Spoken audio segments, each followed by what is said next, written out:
SR93 Boxing, I'm back with a quick video. There's a lot of talks between number one pound for pound. Before going to the World Kovalev fight, people were saying whoever wins this will be the number one pound for pound fighter of our current generation, like right now, because Floyd Mayweather has retired, and Manny Pacquiao is not the same fighter that we used to see him be. No. When the fight took place between Ward and Kovalev, it was a controversial win. A lot of people, even Ward fans, thought that Ward lost, that he should have lost. Most people, though, think it was a very close fight. And, whoever you thought won, it's apparent that they're both on a very similar level. A lot of people are saying, yeah, Andre Ward won. Ward did win, whatever, or lost, or robbed. He doesn't deserve to be number one pound for pound, which is understandable. If you think Kovalev is a better fighter, you put Kovalev number one. If you think Andre was a better fighter than Kovalev, you put him before, right? It's obvious.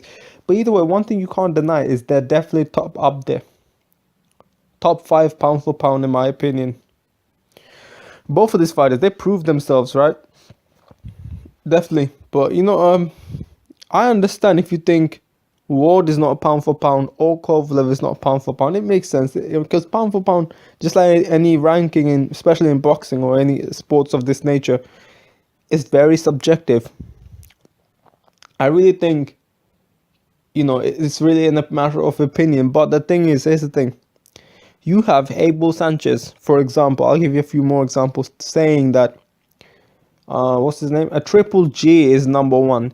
You have, I'm not disrespecting a Shady Slim. Look, he's a channel that I do listen to at times. I mean, respect to people, respect to everyone, but he's saying, what's his name? Roman Chocolatito Gonzalez is number one and not Andre Ward through his robbery. If you think Andre Ward got robbed, look, I looking back, maybe Andre Ward lost, maybe. I think Andre might have lost. I like to think it's a draw because it depending on when I watch it, it just sometimes feels like Ward won, sometimes feel like Kovalev won. I feel like Kovalev's punches was just a bit more harder, considering that they both landed a lot of punches. I thought Kovalev put bigger impact on Ward than Ward did on Kovalev for most part. But that's up for debates. Either way, I thought it was a very close fight. Some people are putting Chocolatito in number one pound for pound. I had a list saying that Roman Gonzalez should be number one. I think not a list. I mean, what I'm talking about, article. I think in Boxing News 24, written by some guy. Who gives a fuck who he is? Listen, man. Roman Gonzalez, in my opinion, is a very talented fighter. He really is. You can't take that away from him. He's on one of the lower weight divisions. I can't remember exactly what weight division he fights at, but he's a talented fighter.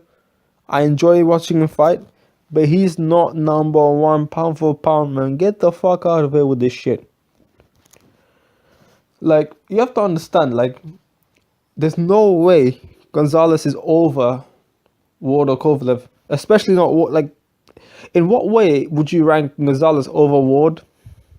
Like, I respect if you have him over Ward, but please explain to me how. Ward has beaten, like, even if you thought he lost against Kovalev, Ward has cleared out his division, which was kind of stacked with a lot of tough oppositions, and he beat them quite easily. He went out on top, so on a higher division, moved up, and whether you thought he beat Kovalev or not, looking back, maybe he didn't really beat Kovalev, in my opinion. I thought, more often than not, I think Kovalev edged it a bit. But either way, it was a close fight. He showed that he's on Kovalev's level. He moved up and showed that he's on Kovalev's level. He went down and he came back showing that he's a true champ, a true pound for pound fighter, making adjustments. The amount of things he achieved in his career is way more than Chocolatito, and I'm not disrespecting Chocolatito. I think he's a great fighter. Andre Ward has great skills in the ring. He also has a great resume. See, some people have great skills, great ability, but not the resume to back it up. And some people have a great resume, but not the greatest. I mean, they have good ability, but they're people with better abilities than them without the resume. It's subjective who you judge it, how you judge it. But I made before. Triple G is definitely not pound for pound above Ward. No way. Not in terms of resume, not in terms of in the ring ability and skills. No way. Chocolatito, I mean, I guess he's very physically talented pound for pound, but not in terms of skills. I don't think. I mean, he hasn't proved it. I don't for a consistent amount of time. He hasn't got the resume of Andre Ward for sure. I don't care what people say. So you can't rank the it's ridiculous. The pound for pound list is pretty much a joke. I can't remember what exactly it was. The pound for pound list. I remember a few years ago it was Kell Brook as number one. No, so number one welterweight. He was one of them. When you had Keith Thurman, Sean Porter, you had a whole bunch of people, man. Like really, seriously, man. Actually, not welterweight pound for pound. Like you, I don't know, man. Apart from Floyd Mayweather, basically, which was ridiculous. Top five, yeah, in my opinion. Ward, Kovalev should be there. I would say Danny Garcia should be there as well, but that's debatable because recently he hasn't beaten that many high-level oppositions. You could put Lomachenko in there, I guess. Maybe not top five. I'm not sure, man. That's debatable as well. But I feel like Danny Garcia could be there. Ward, Kovalev should definitely be there. Should Triple G be there? No. Maybe top 10. He's a good fighter, man. Triple G's a good fighter regardless, but nah, man. Listen. What Kell Brook did to Triple G. Triple G's pound for pound rank should go down. Like from wherever he was. He should go down. But you know what? In my opinion, the number one pound for pound fighter, I've said this before in the video very early on in my boxing channel career, whatever you want to call it. In my opinion, the number one pound for pound fighter, and you can disagree with me all you want. I have no problem with if you disagree with me. I can see why you would disagree with me. I have no problem with it. It's just a matter of opinion. But please do listen to it before making a judgment or thinking, what the fuck, is this guy crazy? Pound for pound can be judged either on skills, so not just skills, your ability in the ring, as well as your resume. Bit of both. In my opinion, especially putting priority on the ability in the ring a little bit more than resume right now, and this is just my opinion, the best pound for pound fighter right now is Saul Canelo Alvarez. Disagree with me all you want, but let me tell you why. He has a loss, but that's against Floyd Mayweather. And I'm fairly sure if Floyd Mayweather was at 160, 170 pounds, he'd beat Andre Ward too. He beat Chocolatito even if he was at Chocolatito's weight. Even now.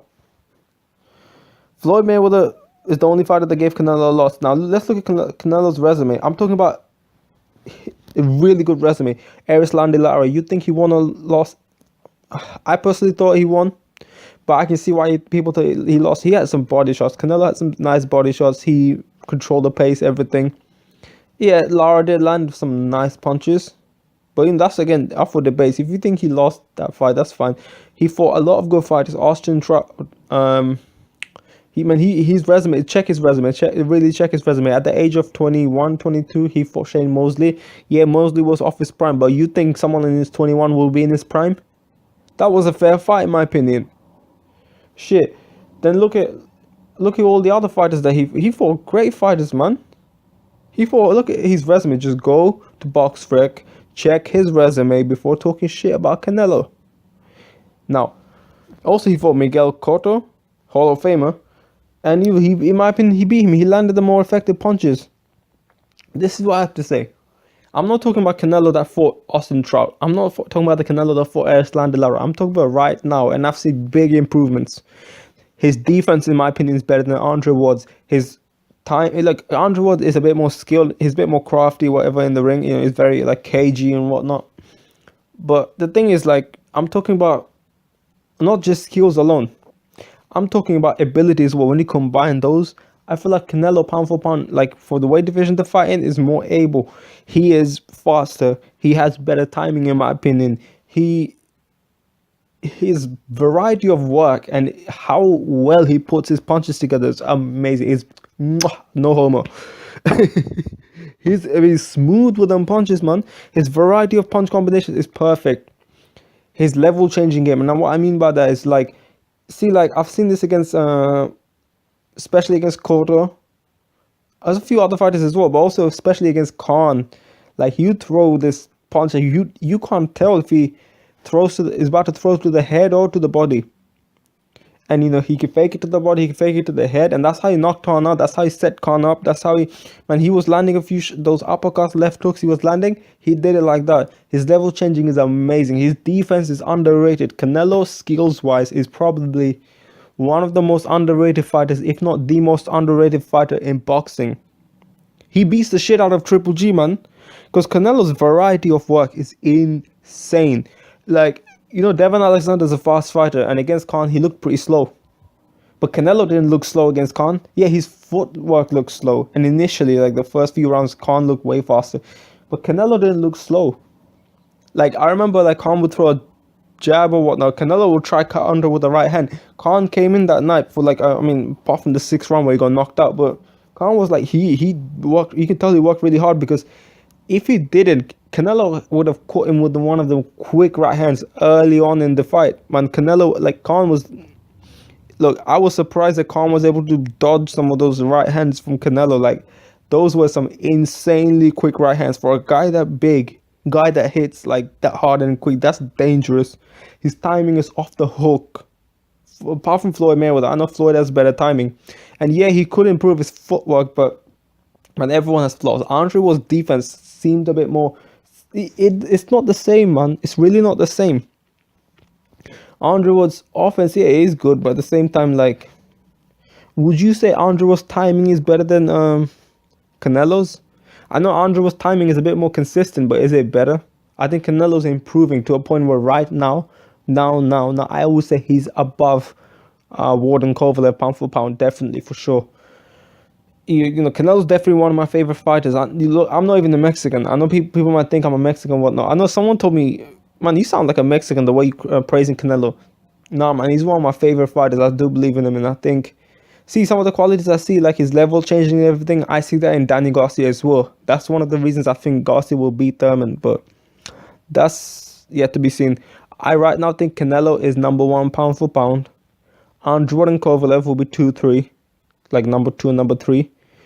And you could fill it up with someone like, I don't know, man. I think Danny Garcia deserves to be there, but at the same time, that I can understand why people say no, because Danny Garcia lately hasn't really, he's beat oppositions that are really good, like pretty good. Robert Guerrero, he fought Lamont Peterson, although I do think that he won. He didn't look that good in it. And even if he did beat Lamont Peterson, Peterson is a really good fighter, but is beating Salka, Peterson, Polimanagi, who's way off his prime, and Guerrero, who's kind of, yeah, he's off his prime, is beating those. And the best fighter you fought there was Lamont Peterson, who really didn't look good. And consider you have Rod Salka in there in your last 4. Oh, actually, no, you have Sammy Vargas in there, but fuck it. Is that worthy of pound for pound top 5? Like, I'm talking about Danny Garcia's ability in the ring plus his whole resume. I judge Canelo in the ring plus his whole resume as well. That's why I put him number 1. I think because of Danny Garcia's overall resume and his ability, like I think he's better than what people give him credit for. I put him top 5 pound for pound for sure. Definitely above Kell Brook. So, but I think Kell Brook could, ability-wise, I think Kell Brook definitely could be in top 5 pound for pound. Like, you could argue that, you could disagree or agree with that, but he's definitely a really good fighter. But his resume definitely doesn't back it up, and I think you need both. You need ability as well as resume. So that's all I have to say. Let me know what you think. Let me know who's number 1 pound for pound fighter, or top. Give me your top 5 list maybe, or even top 10 if you can.